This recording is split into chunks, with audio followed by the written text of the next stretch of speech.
आज Doubtnut app download करें। Doubtnut पर अपने सभी गणित, रसायन विज्ञान, भौतिक विज्ञान और जीव विज्ञान के डाउट्स का करो सफाया। बस प्रश्न की फोटो खींचो, एक ही प्रश्न को क्रॉप करो और तुरंत वीडियो सोल्यूशन पाओ। अभी डाउनलोड करें। नमस्कार दोस्तों, दिया गया प्रश्न है आइंस्टाइन के प्रकाश विद्युत समीकरण के आधार पर प्रकाश विद्युत उत्सर्जन के नियमों की व्याख्या कीजिए। तो प्रकाश विद्युत प्रभाव का एक अभिलक्षण भी लिखिए जिसकी व्याख्या प्रकाश के तरंग सिद्धांत के आधार पर नहीं की जा सकती। तो सबसे पहले हम लोग आइंस्टाइन का प्रकाश विद्युत समीकरण समझते हैं और फिर वहां से प्रकाश विद्युत उत्सर्जन के नियमों की व्याख्या करते हैं। तो सबसे पहला हम लोग बात करते हैं कि मान लें कि यह कोई धातु की सतह है, ठीक है। तो धातु की सतह पर क्या होता है, जब वो प्रकाश आपतित किया जाता है तो हम लोग जानते हैं प्लांक के नियम से कि प्रकाश जो होता है वो बहुत ही अल्प छोटे छोटे कणों से मिलकर बना होता है जिन्हें फोटोन कहते हैं। और प्रत्येक फोटोन के पास में ऊर्जा होती है, वह ऊर्जा E बराबर इसे h न्यू के बराबर होती है, ठीक है। यह प्लांक के द्वारा नियम दिया गया था और इसी नियम को मॉडिफाई करके और अधिक विस्तार में बता करके आइंस्टीन के द्वारा क्या किया गया, प्रकाश विद्युत उत्सर्जन के नियमों की व्याख्या करी गई। तो जब ये फोटोन जिसकी ऊर्जा कितनी है E बराबर से h न्यू किसी प्रकाश संवेदी धातु पर पड़ता है, तो ये प्रकाश संवेदी धातु क्या होती है, यह वह धातु होती है जिसका कार्यफलन बहुत कम होता है या अल्प होता है। अर्थात कार्यफलन का मतलब यह होता है कि यह वह न्यूनतम ऊर्जा है जो क्या करता है, धातु के भीतर उपस्थित जो अंतिम कक्षक के इलेक्ट्रॉन बंध इलेक्ट्रॉन होते हैं उन्हें क्या करता है, धातु के अंदर वाली परतों से निकाल करके कहाँ करता है, वह धातु के पृष्ठ तक लाने का कार्य करता है। उसी ऊर्जा को क्या कहते हैं, धातु का कार्यफलन, ठीक है। और धातु का कार्यफलन फाई नॉट को दर्शाया जाता है। दोस्तों यह भी एक प्रकार की ऊर्जा है जिसकी आवृत्ति क्या होती है, म्यू नॉट होती है। और यह जो आवृत्ति होती इसे क्या कहते हैं, यहाँ पर म्यू नॉट एक दहली आवृत्ति है।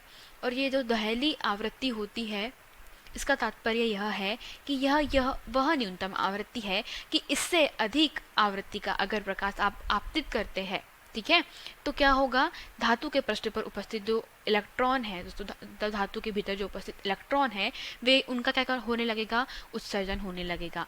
तो आइंस्टीन के नियम के अनुसार सीधा सा कि जब कोई क्या करते हैं, उपयुक्त ऊर्जा का प्रकाश क्या किया जाता है, प्रकाश संवेदी धातु के ऊपर आरोपित किया जाता है, डाला जाता है, तो इसके सतह से क्या होता है, इलेक्ट्रॉनों का उत्सर्जन होने लगता है जिससे क्या कहा जाता है, प्रकाश विद्युत प्रभाव कहते हैं। तो जैसे कि अभी आपको बताया कि ये जो ऊर्जा है अब काय में बटेगी दोस्तों, दो भागों में विभक्त होती है। तो आइंस्टीन के नियम के अनुसार ये ऊर्जा पहला किस में विभक्त होती है, यह ऊर्जा का एक भाग विभक्त होता है धातु के कार्यफलन में, अर्थात धातु के पृष्ठ से इलेक्ट्रॉन को सतह तक लाने में। और दूसरी जो भाग है ऊर्जा का वह काय में विभक्त होता है, अब इलेक्ट्रॉन बाहर निकल गए हैं लेकिन क्या होगा कि जो बची वाली ऊर्जा है वह उसके कारण क्या होगा कि ये जो इलेक्ट्रॉन है धातु के सतह से बाहर उत्सर्जित होने लगेंगे, ठीक है। तो उत्सर्जित होने लगेंगे अर्थात इसका मतलब ये है कि अवश्य ही इन इलेक्ट्रॉनों को गतिज ऊर्जा मिल गई होगी जिसके कारण क्या हो रहा है, यह कुछ वेग से बाहर निकल रहे हैं। तो यहाँ पे क्या होगा कि ये ऊर्जा दो भागों में विभक्त हो जाएगी, पहला धातु का कार्यफलन फाई नॉट और दूसरा क्या, इलेक्ट्रॉनों की गतिज ऊर्जा ई के में। अर्थात आप आइंस्टीन के प्रकाश विद्युत समीकरण को लिख सकते हैं E बराबर इसे फाई नॉट प्लस E के, जहाँ पर आपके पास में जो E के है वह क्या है, इलेक्ट्रॉनों की गतिज ऊर्जा, जबकि फाई नॉट आपके पास में धातु का कार्यफलन और E है आपके पास में आपतित ऊर्जा। तो इसका पहला जो नियम था किसका, आइंस्टीन के प्रकाश विद्युत समीकरण का, वह पहला नियम था आपके धातु की सतह से इलेक्ट्रॉन तब तक उत्सर्जित नहीं होंगे जब तक कि आपके पास में जो आवृत्ति है फोटोन की उसका मान कैसा नहीं हो, जो दहली आवृत्ति से दोस्तों कैसा ना हो, अधिक ना हो। अर्थात आपके जो आपतित प्रकाश है उसकी आवृत्ति सदैव कैसी होना चाहिए, दहली आवृत्ति से अधिक होना चाहिए। यह इसका पहला क्या था, पहला नियम था, ठीक है। तो पहला नियम क्या होगा कि जो इलेक्ट्रॉन उत्सर्जन होगा या हम लोग कहे प्रकाश विद्युत प्रभाव प्रकाश में तभी आएगा जब आपतित प्रकाश की आवृत्ति कैसी रहना चाहिए, यह आवृत्ति बड़ी रहना चाहिए या बराबर रहना चाहिए किसके, दहली आवृत्ति के, तभी क्या होगा, प्रकाश विद्युत उत्सर्जन होगा। दूसरा इसका मुख्य नियम यह है कि आप चाहे कितनी भी तीव्रता का प्रकाश इस पर आपतित कर दे, इस धातु पर आप कितनी भी तीव्रता का प्रकाश आपतित कर दे, जब तक कि यह पहली कंडीशन अर्थात आवृत्ति वाली कंडीशन को सेटिस्फाइड नहीं करेगा, तब तक कि इलेक्ट्रॉन का उत्सर्जन नहीं होगा। मतलब ये कि जो इलेक्ट्रॉन का उत्सर्जन है दोस्तों, प्रकाश इलेक्ट्रॉनों का उत्सर्जन है, ठीक है। तो ये जो प्रकाश इलेक्ट्रॉन उत्सर्जित होंगे यह किस पर निर्भर नहीं करेगा, तीव्रता पर निर्भर नहीं करता। तो हम लोग कह सकते हैं कि यह तीव्रता पर निर्भर नहीं करता, ठीक है। तो यह इसका दूसरा नियम था। तीसरा नियम यह था कि जो इलेक्ट्रॉन है दोस्तों, उसकी अधिकतम गतिज ऊर्जा दी जाएगी किससे।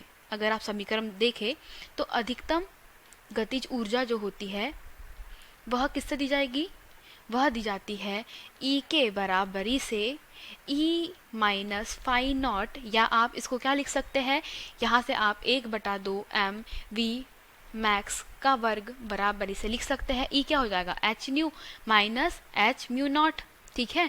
तो आप लिख सकते हैं 1/2 mv मैक्स का वर्ग बराबरी से h कॉमन निकाल ले, म्यू माइनस म्यू नॉट। तो यह जो है किस पर निर्भर करती है दोस्तों, जो अधिकतम गतिज ऊर्जा होती है वह सिर्फ आवृत्ति पर निर्भर करती है, तीव्रता पर निर्भर नहीं करेगी। अर्थात इलेक्ट्रॉन कितने अधिक मात्रा मतलब कितने तेजी से निकल रहे हैं या इनका जो गति होगी वो किस पर निर्भर करती है, वह सिर्फ आवृत्ति पर निर्भर करती है और किसी भी चीज़ पर निर्भर नहीं करती। यह क्या था, तीसरा इसकी व्याख्या थी। अब बात करते हैं दोस्तों इसके जो कौन सी ऐसी प्रॉपर्टी थी या कौन सा ऐसा चीज़ थी जो तरंग सिद्धांत के आधार पर नहीं की गई। तो दोस्तों सबसे पहले हम लोग जानते हैं तरंग सिद्धांत में क्या होता कि जैसे यहाँ पर क्या हो रहा है, E बराबर से एच न्यू आवृत्ति का मतलब एच न्यू ऊर्जा का फोटोन आपतित होने पर ही क्या हो रहा है, इलेक्ट्रॉन का उत्सर्जन हो रहा है। परंतु अगर बात करते हैं दोस्तों कि मान ले हमारे धातु का कार्यफलन क्या है, फाई नॉट है, तो सबसे पहली कंडीशन क्या होती है प्रकाश विद्युत उत्सर्जन की, कि जो आपतित प्रकाश की ऊर्जा है उसका मान धातु के कार्यफलन से बड़ा होना चाहिए, या हम लोग कहें आपतित प्रकाश की आवृत्ति कैसी दोस्तों, जो दहली आवृत्ति है उससे अधिक होनी चाहिए। तो इस चीज़ की व्याख्या तरंग सिद्धांत के द्वारा नहीं हो पाई। अर्थात आप तीव्रता यहाँ पर कितनी भी बढ़ा दीजिए, परंतु अगर आवृत्ति का मान कैसा है, दहली आवृत्ति से कम है, तो इस स्थिति में क्या होगा, प्रकाश इलेक्ट्रॉनों का उत्सर्जन नहीं होगा। तो यह जो चीज़ थी वह तरंग सिद्धांत की विफलता पहली विफलता थी कि वह यह नहीं समझा पाए कि अगर तीव्रता बढ़ा दी जाए फिर भी क्या हो रहा है कि धातु के सतह से इलेक्ट्रॉनों का उत्सर्जन नहीं होता है, और धातु की सतह से इलेक्ट्रॉन तब तक उत्सर्जित नहीं होते जब तक के दहली आवृत्ति से अधिक आवृत्ति का प्रकाश आप आपतित नहीं करेंगे, किस पर, इस धातु की सतह पर। अतः यहाँ पर तरंग सिद्धांत इसको नहीं एक्सप्लेन कर पाया, नहीं समझा पाया कि तीव्रता बढ़ाने पर भी क्या हो रहा है यहाँ पर कि ऊर्जा में वृद्धि हो जाना चाहिए, क्योंकि तीव्रता कैसी होती है दोस्तों, आयाम के वर्ग के अनुक्रमानुपाती होती है।